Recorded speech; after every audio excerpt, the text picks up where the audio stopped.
Welcome in Tortuguero. The first thing you'll notice when you arrive, there will be a lot of tour operators offering you tours, and as well at your hotel there will be a tour operator available.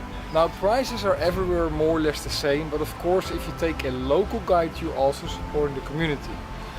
The canoeing tour will cost you about $25 a person, but you also have to pay $15 entry fee for the Tortuguero National Park.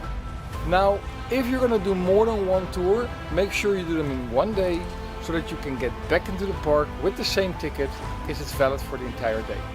If you come down to Tortuguero, make sure you stay at least 2 days and do your investigation prior, it will save some time. And do for you in the water.